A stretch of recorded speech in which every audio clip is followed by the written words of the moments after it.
Saludos mi gente, aquí estamos desde el taller de nuevo y aquí estoy mostrándole el pequeño gigante.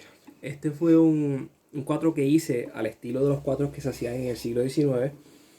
Como pueden apreciar, es un cuatro un poco más pequeño que un cuatro convencional y la plantilla, la forma del cuerpo es bien peculiar, es bien aviolinada. Pues les cuento la historia. Hace casi un año tuve acceso al cuatro que perteneciera al maestro Ladí. Por muchos años fue el cuatro que él usó por casi toda su carrera estando en Nueva York y en Chicago. Y tuve la oportunidad de tomar medidas y de tomar la plantilla. Más adelante, según pasa el tiempo, se me queda esa idea en la mente y quería hacer un cuatro así.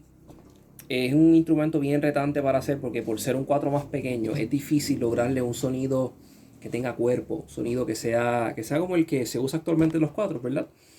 Así que pasa el tiempo y con el pasar el tiempo, de momento un día mi querido amigo Pedrito Torres me regaló este tabloncito de laurel. Pues resulta que en el tablón no cabía un cuatro convencional de los que yo hago, pero sí cabía un cuatro que fuera más pequeño y yo dije, esta es la oportunidad. Así que hice este cuatro que cabía perfectamente en el tablón y les digo, estoy bien contento con él. Como pueden apreciar, es un estilo de cuatro que nos trae a la memoria los cuatro del siglo XIX. No es tan grande como los de ahora. La forma del cuerpo es bien cercana a la del violín. Esto no es coincidencia. Esto se le llama en términos, bueno, en los círculos de los historiadores le llaman el cuatro aviolinado. ¿Por qué? Porque en esta época, buscando que el cuatro fuera considerado un instrumento de alto calibre, un instrumento de la alta sociedad, se empezó a hacer el cuatro con esta forma cercana a la forma del violín. Cabe destacar que en el violín las orejas o los codos, como le llaman también, tienen una función que es permitir que el arco pase sobre las cuerdas sin rozar con el cuerpo. En el caso del cuatro, las orejas son algo puramente estético. La oreja no hace nada para el sonido. Fue algo que se hizo para elevar el estatus del cuatro. Por eso es que este cuatro tiene esta forma tan peculiar y tan bonita, en mi opinión. Pero bueno, pasa el tiempo, hice el cuatro y les digo, estoy bien contento con él. Lo toco ahora un poquito, yo no soy cuatrista, pero por lo menos para que tengan una idea, ¿verdad? Y así para que tengan una idea, el cuerpo es de laurel. Todavía no lo he lijado bien, mi gente, así que no me lo critiquen mucho. Y dato curioso, ¿ustedes ven esas manchitas blancas? Eso no está ahí por coincidencia. Resulta que en el tablón había unos defectitos. Muchas veces los artesanos rellenan los defectos en la madera con polvillo, con masilla. Y a mí se me ocurrió la idea de emular a la cultura japonesa. Dentro de la cultura japonesa, cuando una taza se rompe, la pegan de nuevo y usan oro o plata para pegarla. Y lo que había sido una taza rota se convierte en una obra de arte. Yo dije, contra, estos boquetitos, no me gustaría rellenarlos con polvo. Y se me ocurrió la idea de comprar madre de perla. Y todos los boquetitos están rellenados con madre de perla molida. Ahora mismo no se aprecia también porque no he lijado bien el cuerpo. Porque le puse cuerdas en estos días para probarlo. Pero sí, todas estas manchitas son madre de perla molida incrustada en lo que eran defectos del instrumento. O del tablón, mejor dicho. Eso no afecta en nada el sonido. Son defectitos superficiales.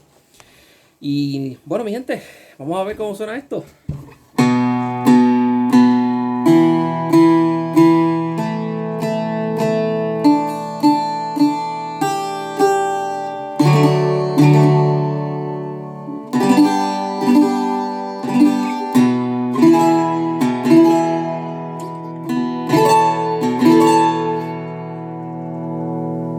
Como pueden ver, suena potente el cuatrito.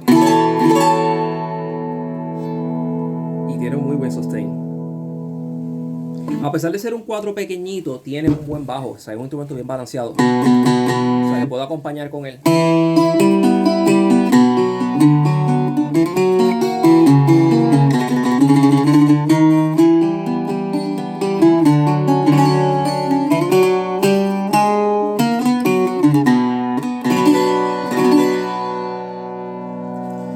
Te digo, estoy bien contento con él. De más está decir, mi gente, es un cuatro un poco más pequeño, así que el sonido es diferente, tiene un timbre peculiar. La razón por la cual yo hice este cuatro también en parte fue que quería ver qué uno puede lograr incorporando técnicas de construcción modernas con la forma del cuatro antiguo. Esto es un cuadro bastante antiguo, de esta forma data de más de 100 años atrás. Y les digo, estoy bien contento. He logrado, gracias a Dios, un sonido con bastante cuerpo. De más está decir, es un sonido un poquito más brillante que un cuadro contemporáneo porque no tiene tanto cuerpo. Pero no deja de ser un instrumento bien balanceado. Y en mi opinión, cualquier cuatrista lo podría usar. Tiene los recursos necesarios para ser usado como un instrumento de uso diario. Y la ventaja es que para aquellas personas que no les gusten los cuatros muy grandes, pues es un instrumento bien cómodo para tocarlo. O sea, te sientes súper cómodo. O sea, no es un cuerpo grandote. Cuando uno va a estar muchas horas tocando, entiendo que es la forma ideal. Y nada, algo que también les quiero comentar es que ha existido por mucho tiempo el mito de que el cuadro tiene que ser grande para que suene. Y no, un instrumento bien construido puede ser relativamente pequeño. Es verdad que tiene un sonido peculiar por el tamaño afecta mucho el sonido, pero sí puedes tener un muy buen sonido. Así que nada, mi gente, déjenme saber qué opinan. Ya prontito lo estaré lijando bien para poner unas fotitos por ahí y puedan apreciar. Se me cuidan, Dios los bendiga.